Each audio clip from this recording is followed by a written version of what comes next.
नमस्कार बच्चों, सिद्धार्थ शिक्षा सदन द्वारा संचालित ऑनलाइन क्लास में आप सबका एक बार फिर से स्वागत है।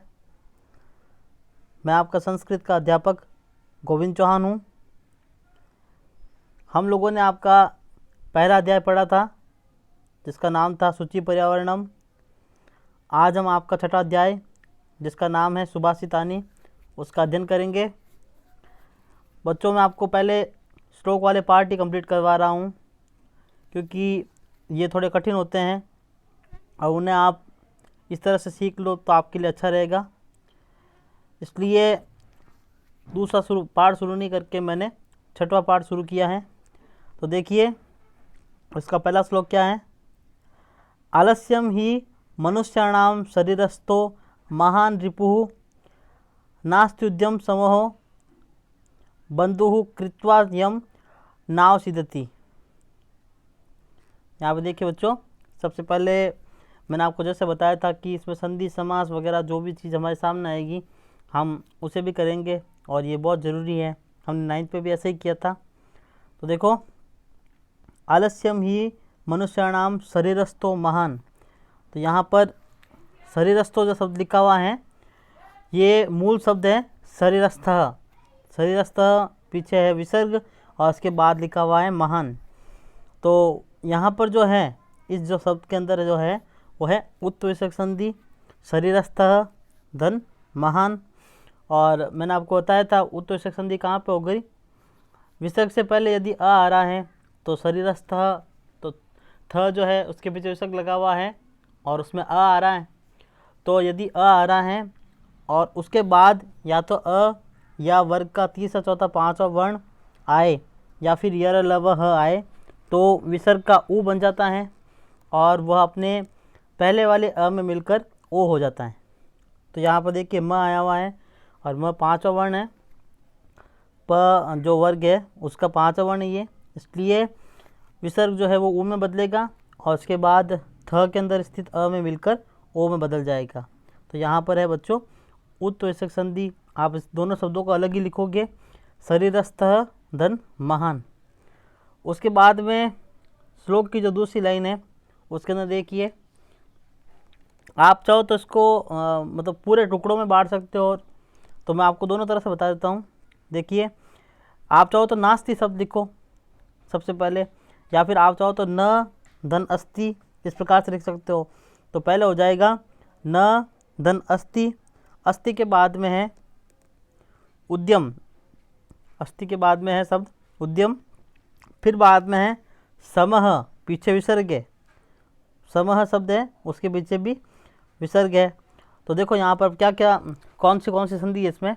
सबसे पहले न धन अस्ति, यहाँ पर है दीर्घ संधि। यहाँ पर ये शब्द है न धन अस्ति, इस पर दीर्घ संधि है। फिर अस्ति में ई आया हुआ है और ई के बाद आया हुआ है ऊ। तो जब ई ऊ री री ये जो होते हैं इनके बाद में कोई असमान स्वर आता है तब ई का य बन जाता है, ऊ का व, री का र और री का ल बन जाता है। तो यहाँ अस्ति के बाद में ऊ शब्द आया, मैंने आपको बताया ना अस्ति धन उद्यम, उद्यम शब्द उसके बाद में। तो ई के बाद में अस्ति में ई जो है उसके बाद ऊ आया, इसलिए इन्होंने क्या किया कि अस्ति शब्द में जो ई आ रहा है उसका य बना दिया।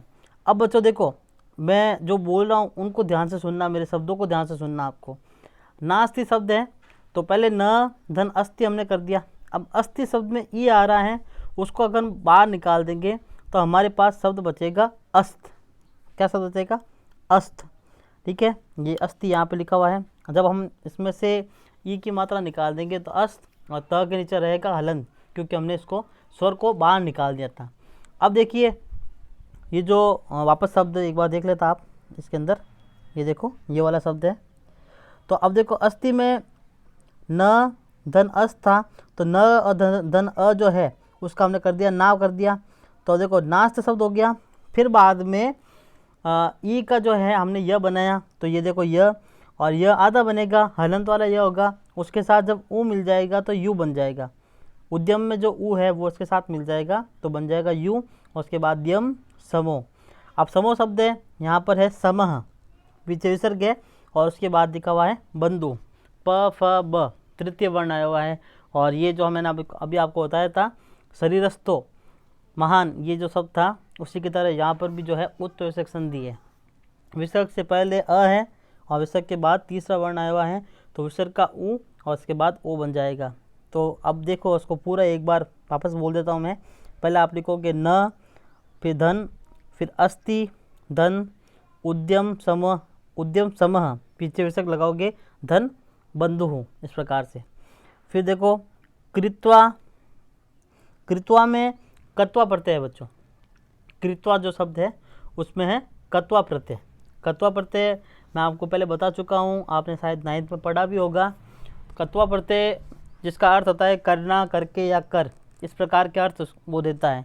और ये जब पीछे जुड़ेगा तो हम उसका अर्थ कैसे देखेंगे, जैसे अगर पट धातु है और उसके पीछे अगर हम कत्वा जोड़ें तो पठित्वा शब्द बनेगा, जिसका अर्थ होगा पढ़कर। तो कृत्वा का अर्थ है करके, करना या करके। यम, यम जो है वो यह शब्द की द्वितीय विभक्ति है। और इसके बाद एक है नाव सीदति, नाव सीदति। तो नाव सीदति में न धन अवसीदति, न धन अवसीदति, यहाँ पर है दीर्घ स्वर संधि। अब देखिए इसका अन्वय, ही मनुष्याणाम शरीरस्थो महान रिपुः आलस्यम अस्ति, उद्यम समः बंधु न अस्ति, यम कृत्वा मानवः न अवसीदति। शब्दार्थ देखिए इसके, ही निश्चयेन यानी निश्चय ही, आलस्यम निरुद्यम, निरुद्यम देखो ये शब्द भी आप देख लो, निरुद्यम शब्द है वो निही, नी के पीछे विसर्ग है, नी की मात्रा छोटी है, उसके पीछे विसर्ग है और उसके बाद में है उद्यम। तो बच्चों मैंने ये शब्द बताना उचित इसलिए समझा, जैसे संधि के सारे शब्द में जो बताने ही है, लेकिन ये थोड़ा इम्पोर्टेंट है। आपने अभी जस्ट थोड़ी देर पहले उत्तरविसर्ग संधि के 2 उदाहरण देखे थे, शरीरस्थो वाला या फिर उद्यम समः ये वाला देखा।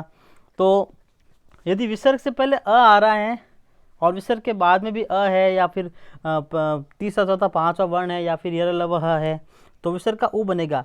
लेकिन अगर विसर्ग से पहले अ नहीं आके कोई अन्य स्वर आता है, विसर्ग से पहले अ नहीं है और उसके बाद उससे पहले कोई अन्य स्वर है और फिर बाद में आ रहा है वर्ग का तीसरा चौथा पांचवा वर्ण है, या फिर कोई अन्य स्वर आ गया, तब क्या होगा। तो देखिए निही शब्द के अंदर विसर्ग है, अब निही में विसर्ग है, उसके बाद आया ऊ, तो कोई भी अन्य स्वर आ सकता है, तो विसर्ग जो है वो र में परिवर्तित हो जाएगा। इसलिए निही जो शब्द है उसमें नी लिखा हुआ है, उसके बाद विसर्ग र में बदल गया, र आधा र कैसा रहेगा, आधा र यानी हलंत वाला र, उसमें ऊ मिला तो निरु शब्द बन गया और द्यम, तो निरुद्यमम यानी आलस्य। फिर है अस्ति यानी है, मनुष्याणाम मानवानाम यानी मनुष्य के, षष्ठी विभक्ति लगा रखी यहाँ पर बहुवचन। फिर शरीरस्थ यानी देह स्थित, शरीर में स्थित, मानव रिपुः सॉरी महान रिपुः, महान शत्रु, बड़ा शत्रु, उद्यम समः परिश्रमेन सदृशः तुल्यः परिश्रम के समान। फिर है बंधुः यानी भ्राता या भाई, नास्ति बताया था मैंने आपको, न धनस्ति यानी न वर्तते नहीं है, यम कृत्वा यम विधाय यम संपाद्य जिसे करके। फिर है मानवः यानी मनुष्य या पुरुष, न अवसीदति दुखम न अनुभवती यानी दुखी नहीं होता है। अब देखते हैं इसका संदर्भ और प्रसंग। श्लोको अयम अस्माकम, ये शब्द मैं आपको बहुत बार बता चुका हूँ बच्चों। श्लोकः धन, अयम धन, अस्माकम, तो यहाँ पर पहले है उत्तरविसर्ग संधि है, उसके बाद अनुस्वार व्यंजन संधि। तो अस्माकं सेमुसि इति पाठ्यपुस्तकस्य सुभाषितानि इति पाठात् उद्धृत। श्लोकोऽयं, श्लोकः धन अयम, यहाँ पर भी उत्तरविसर्ग संधि है और अ का अवग्रह हुआ है। विसर्ग के बाद पहले भी अ और बाद में भी अ अगर आ रहा है तो वहाँ पे अ का अवग्रह होता है। तो श्लोकोऽयं भर्तृहरि कृत नीति शतकात् उद्धृत। श्लोके अस्मिन् कविः आलस्यं मानवस्य महान शरीरस्थ शत्रु रूपे वर्णयति। अब देखिए इसका हिंदी अनुवाद। यह श्लोक हमारी पाठ्य पुस्तक के सेमुसी के सुभाषितानि पाठ से उद्धृत है। इस श्लोक भर्तृहरि के नीति शतक से संकलित है। फिर है इस श्लोक में कवि ने आलस्य को मानव का शरीर में ही रहने वाला अर्थात निकटतम शत्रु के रूप में वर्णन किया गया है। अब देखते हैं इसका हिंदी अनुवाद, श्लोक का हिंदी अनुवाद। तो देखिए, कवि कहता है कि निश्चित ही आलस्य मनुष्यों के शरीर में स्थित महान शत्रु है। परिश्रम के समान कोई बंधु नहीं है जिसे करके मानव दुखी नहीं होता। यानी यहाँ पर आलस्य जो है वो उसको त्यागने के बारे में बताया गया है और परिश्रम करने के बारे में बताया गया है। अगर व्यक्ति आलस्य करता है तो आलस्य जो है वो मनुष्य का सबसे बड़ा शत्रु होता है और वो उसके शरीर के भीतर छुपा होता है। और परिश्रम के समान कोई बंधु नहीं, यानी कोई मित्र, परिश्रम के समान कोई मित्र नहीं है। अगर आप परिश्रम करोगे तो उसके समान कोई भी मित्र आपको नहीं मिलेगा और उसको करके व्यक्ति हमेशा सुखी रहता है, कभी दुखी नहीं होता। कभी कोई व्यक्ति ऐसा नहीं होगा जिसने परिश्रम कर दिया और बाद में पछता रहा है कि मैंने परिश्रम क्यों किया। परिश्रम करके व्यक्ति सुखी रहता है, दुखी नहीं होता। अब देखते हैं इसकी संस्कृत व्याख्या। निश्चयेन निरुद्यमं मानवानां देहे स्थित महान शत्रु परिश्रमेन सदृश अन्य कोअपि में कह धन अपि शब्द है, कह धन अपि, और यहाँ पर भी उत्तरसक संधि है, दोनों तरफ आ रहा है, इसलिए अ का अवग्रह हो गया। संबंधी नास्ति यम विधाय संपाद्य मानवः कदापि न दुखम अनुभवती। यहाँ पर देखिए, दुखम धन अनुभवती, म के नीचे हलंत लगाओगे और इसको लिखोगे तो यहाँ पर है अनुस्वार व्यंजन संधि, दुखम धन अनुभवती। अब देखिए इसका हिंदी अनुवाद, संस्कृत व्याख्या क्या। निश्चित ही आलस्य मनुष्यों के शरीर में रहने वाला महान बैरी है, यानी शत्रु है।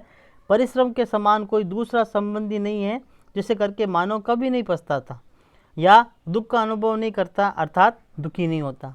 अब देखते हैं आपके दूसरा श्लोक। तो आपका दूसरा श्लोक है, गुणी गुणम वेति न वेति निर्गुणो, बलि बलम वेति न वेति निर्बलः, पीको वसंतस्य गुणम न वायसः, करी च सिंहस्य बलम न मूषकः। यहाँ पर संधि आपको देखो, सबसे पहले निर्गुणों शब्द है, निर्गुणों और बलि, भले यहाँ पे कॉमा लगा रखा है, कॉमा तो वह श्लोक को बांटने के लिए लगाया गया है, लेकिन ये जो निर्गुण शब्द है पीछे विसर्ग है और उसके बाद में बलि, तो प फ ब तृतीय वर्ण आ रहा है, इसलिए विसर्ग का ऊ हो गया और ऊ और न के अंदर जो अ है वो दोनों मिलकर ओ हो गए। तो निर्गुणों बलि जो शब्द है इसमें उत्तरसक संधि है। बलम वेति न वेति निर्बलः, पीको वसंतस्य गुणम न वायस। यहाँ पर पीको शब्द है, तो पीको शब्द नहीं है बल्कि यह पीकह शब्द है, पीछे विसर्ग है और विसर्ग जो है वह ओ में बदल गया है। क्यों? क्योंकि विसर्ग से पहले अ आ रहा है, उसके बाद में य र ल व इसमें से कोई वर्ण आ रहा है, तो यहाँ पर भी उत्तरसक संधि है। आगे देखिए बच्चों, गुणम न वायसः करी च सिंहस्य बलम न मूषकः। तो यहाँ पे देखिए अब इसका अन्वय, गुणे गुणम वेति निर्गुणः गुणम न वेति, बलि बलम वेति निर्बल बलम न वेति, वसंतस्य गुणम पीकः वेति वायस न वेति, सिंहस्य बलम करी वेति मूषक न। देखिए इसके शब्दार्थ, गुणी, गुणी का अर्थ है गुणवान एव, यानी गुणवान ही। एव जो है वो संस्कृत में अव्यय शब्द है और इसका अर्थ होता है ही। तो एव शब्द जहाँ पर आपको मिले आप उसका अर्थ निकालेंगे ही। तो गुणवान ही, गुणम, गुणम का अर्थ है वैशिष्ट्यम, ये हिंदी अर्थ है इसका विशेषता या गुण को। देखिए यहाँ पर म लगा रखा है पीछे और ये अकारांत शब्द है वैशिष्ट्य, तो म लगाया हुआ है, इसका मतलब है कि इसमें द्वितीय विभक्ति लगा रखी है राम शब्दरूप के अनुसार। अकारांत शब्दरूप जो होते हैं चाहे मतलब आपको जैसे नपुंसकलिंग शब्द दे दे, एक फल शब्द दे दिया, तो उसकी भी द्वितीय विभक्ति एकवचन जो होगी ना वो राम की तरह होगी, जैसे रामम होता है वैसे फलम होगा। तो इस प्रकार से, तो ये गुणम लिखा हुआ है, इसमें म लगा रखा है, इसका मतलब ये अकारांत शब्द है। सबसे पहले हमें ये पता करना होगा। तो गुण शब्द है, गुण में ण के अंदर अ आ रहा है, मतलब ये अकारांत शब्द है, और म लगाया हुआ है, इसका मतलब इसमें द्वितीय विभक्ति लगा रखी है। तो यहाँ पर को कारक चिन्ह लगा दे, द्वितीय विभक्ति में को कारक चिन्ह लगता है, तो विशेषता या गुण को वेति जानाति। फिर देखिए जानता है, हिंदी अर्थ इसका जानता है। निर्गुणः गुणहीन, गुणहीन व्यक्ति। गुणम न वेति, गुणम वैशिष्ट्यम न जानाति, यानी गुण को नहीं जानता है। फिर है बलि, बलवान एव यानी बलवान ही। फिर देखिए बलम वेति शक्तिम जानाति, ताकत को जानता है। निर्बलः बलहीन यानी बल रहित। फिर है बलम शक्तिम, यहाँ पर देखो बलम या शक्तिम जो शब्द है दोनों में क्या लगा रखा है, म लगा रखा है। शक्ति भले ही इकाराम शब्द है लेकिन ये पुल्लिंग शब्द है, इसलिए यहाँ पर भी इसकी भी राम की तरह द्वितीय विभक्ति तो लगभग राम की तरह ही होती है, द्वितीय विभक्ति एकवचन, पीछे लगभग म ही लगता है सबके अंदर, इसलिए ताकत को कारक चिन्ह लगाया हुआ है। फिर है वसंतस्य गुणम ऋतुराजस्य वैशिष्ट्यम। आपको होता है वसंत को ऋतुराज भी कहते हैं, ऋतुओं का राजा, इसलिए यहाँ पर उसका पर्यायवाची शब्द का प्रयोग किया गया, यानी वसंत के गुण को। फिर है पीकः एव यानी कोयल ही। वेति जानाती यानी जानती है। वायस का अर्थ है काकः यानी कौवा। फिर न वेति नहीं जानता, नहीं जानाती ये नहीं जानता है। सिंहस्य बलम केसरीन शक्ति यानी सिंह के बल को। करी गजह, करी का अर्थ होता है गज हाथी। वेति जानाती यानी जानता है। मूषकः जिसको बोलते हैं आखू यानी चूहा। न वेति न जानाती यानी नहीं जानता है। अब देखिए इसका संदर्भ और प्रसंग। तो देखो संदर्भ इसका, श्लोकोऽयम् अस्माकं सेमुसी इति पाठ्यपुस्तकस्य सुभाषितानि इति पाठात् उद्धृत, यानी ये जो श्लोक है वो हमारी सेमुसी पाठ्यपुस्तक है उसके सुभाषितानि पाठ से लिया गया है। आगे हिंदी में देख लेंगे इसका अर्थ। श्लोकोऽयं मूलतः कवि भर्तृहरि कृत नीति शतकान् संकलितः। श्लोकेऽस्मिन् कवि कथयति यत् गुणवान् मनुष्य एव गुणं बलवान एव बलम ज्ञातुम शक्नोति यथा वसंतम पीक न तो वायस। अब देखिए इसका हिंदी अर्थ।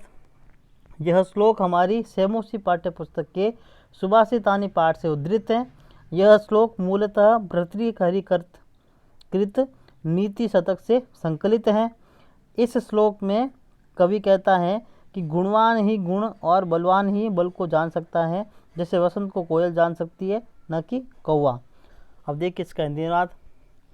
गुणवान व्यक्ति ही गुण या विशेषता को जानता है, गुणहीन व्यक्ति गुण को नहीं जानता। तो गुण की विशेषता क्या होती है वो गुणवान व्यक्ति जानता है, अगुणी व्यक्ति गुणहीन व्यक्ति जो होता है वह नहीं जानता। बलवान ही शक्ति के महत्व को जानता है, बलवान व्यक्ति होगा उसी को शक्ति का महत्व पता होगा, एक बलहीन व्यक्ति जो है वो उस बल को नहीं जानता। ऋतुराज वसंत के गुणों विशेषताओं को कोयल ही जानती है। जो ऋतुराज वसंत है, ऋतुओं का राजा वसंत, उसके गुणों को उसकी विशेषताओं को कोयल ही जानती हैं, कौवा नहीं जानता। फिर है सिंह के बल को हाथी ही जानता है, चूहा नहीं जानता, क्योंकि शेर जो है कभी चूहे के ऊपर अपना बल नहीं दिखाता, वो अपना बल जो है वो हाथी के ऊपर अपने समान अपने प्रतिद्वंदी को दिखाता है। अब देखिए इसकी संस्कृत व्याख्या। गुणवान मनुष्य एव वैशिष्ट्यम जानाति, गुणहीन जनः वैशिष्ट्यम न जानाति। बलवान एव शक्तिम जानाति, बलहीनः शक्तिम न जानाति। ऋतुराजस्य मधुमासस्य महत्वं कोकिलः एव जानाति न तु काकः जानाति। केसरीणां शक्तिम गज एव जानाति, आँखों न जानाति। देखिए इसका हिंदी अनुवाद। गुणवान मनुष्य ही वैशिष्ट्य अर्थात गुण को जानता है, गुणहीन व्यक्ति वैशिष्ट्य को नहीं जानता। बलवान ही शक्ति को जानता है, बलहीन शक्ति को नहीं जानता। ऋतुराज मधुमास का महत्व कोयल ही जानती है, कौवा नहीं जानता। सिंह की शक्ति को हाथी ही जानता है, चूहा नहीं जानता। तो यहाँ पर जो व्यक्ति उसके अंदर जो चीज़ होती है, चाहे वह शक्ति हो या फिर मीठी बोली हो, किसी भी प्रकार की जो चीज़ होती है, चाहे अपने गुण हो, वह कौन जान पाएगा? गुणवान व्यक्ति ही जान पाएगा। शक्ति के बारे में शक्तिवान व्यक्ति ही जान पाएगा, बाकी जो जिसके पास शक्ति नहीं है, बलहीन है, वह कभी नहीं जान सकता। तो बच्चों आपको आज ये जो है वो 2 श्लोक करने हैं। आप चाहो तो कठिन शब्दार्थ थोड़े कम कर सकते हो, बाकी संधि समास जो है वो आपके लिए बहुत ज़्यादा इम्पोर्टेंट है। इसमें व्याकरण संबंधी जो चीज़ आपको बताई जाती है वो आपको ज़रूर करनी है और इसे मुझे होमवर्क में भेजना है। धन्यवाद।